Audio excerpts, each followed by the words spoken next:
Hello guys, welcome back to the channel. My name is Kwame. This is a quick update, as some of you might have heard, and we also saw this coming. What I always say is with this government, whatever they say they are going to do, they are not just bluffing, they will do it. And this is an example. So from the 1st of July, no more tourist visas to student visas, and also no more graduate 485 visas to student visas. Hi, this is going to hurt a lot of people. This is going to hurt a lot of people. So the Minister Claire O'Neill, the MP of Home Affairs and also Cyber Security, released a statement on Wednesday the 12th of June 2024. And what she basically is saying is they are going to end visa hopping. So when we say visa hopping, you basically enter Australia on a visa, okay, and when you come here, you try to swap to another visa. They do not want that. They found out that most people come here on a tourist visa, and if they don't get any conditions on their visa, they try and change to a student visa. So from the 1st of July, which is the next financial year, they are going to stop that. So you will not be able, okay, to swap from tourist visas to a student visa.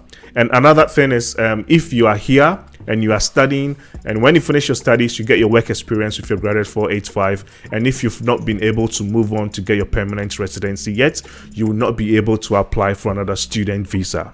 Hey, this is going to hurt a lot of people. Before we do this deep dive, please know that I'm not a migration agent, so please use any advice in this video as general advice only. I'll see you guys on the other side.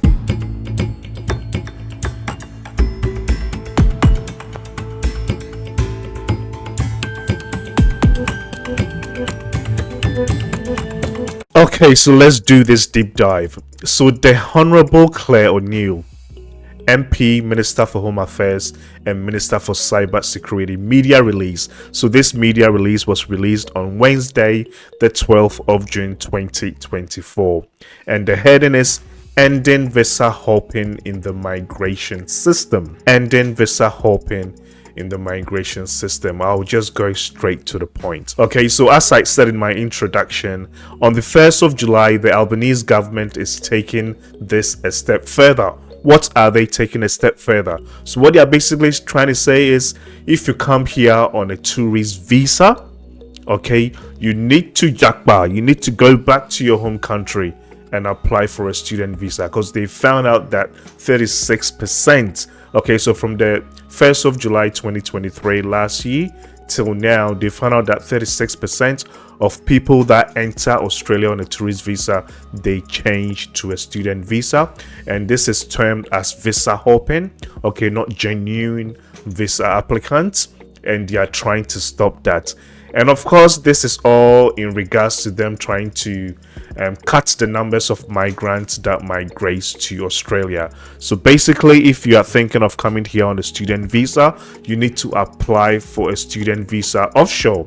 So if you come here on a tourist visa and you want to study in Australia, you need to get out, exit, go back to your home country and reapply for the student visa whilst you are offshore, so you can go through the genuine student test or the genuine student requirements. So let's quickly read. So firstly, visitors visa holders will not be able to apply for student visa onshore.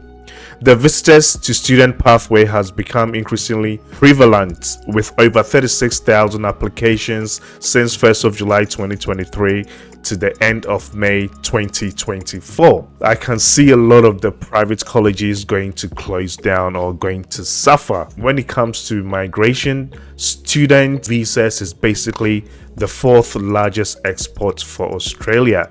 The government is making a lot of money from it. So if they are trying to cut people that are changing from tourist visas to student visas, then that basically means they are trying to slash the amount of money they can generate from that sector. Some way I understand, if you want to apply for a student visa, do it offshore. But what I do not understand is, why do you allow people on a tourist visa to study for 3 months when they get the visa grant? So I believe if they really want to cut this, then they also may as well remove that condition that allows people on a tourist visa to study for 3 months.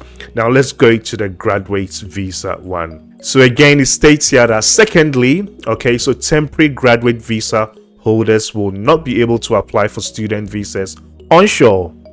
So in their recent Graduate in Limbo report, the Grattan Institute found that 32% of temporary graduate visa holders are returning to study when their visas expires in order to prolong their stay in Australia. Of course, this also makes sense. So basically in Australia, for now, when you come here, you do your bachelor's, your master's, and you are below the age of 35, you'll be able to apply for a graduate visa surplus 485 that will allow you to get work experience, to also get your return on your investment. It will allow you to explore the job market, okay, for 2 years or 3 years if you qualify. And what most students do in regards to these 3 or 2 years is they basically get work experience, do their skills assessment, and also go through the general skills migration route. Okay, and when they get invited, they become permanent residents. Not everyone that goes on a 485 get the chance of getting an invitation to join the skilled migration route and become permanent residents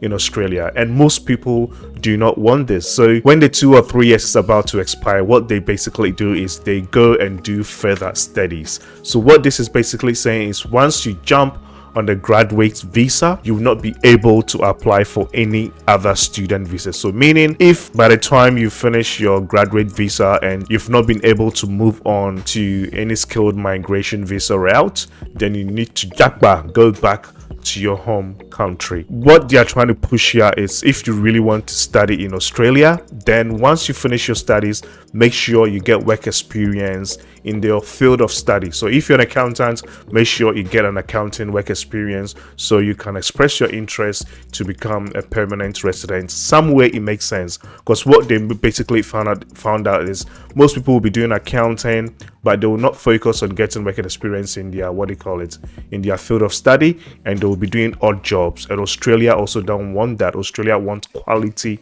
migrants, okay, quality migrants with good skills to remain in Australia. So somewhat it makes sense, but somewhat too is going to hurt the industry. If you are watching this video and you are affected by this and you just want someone to talk to, just let me know. I'm going to leave my email in the description section below. Just shoot me an email and let's talk through maybe some other alternatives. I'll just try and help you out as much as I can. My name is Kwame. If you find this useful, please show some love, click on that subscribe button so you do not miss out when I release another video. This was just a quick update. See you guys in my next video.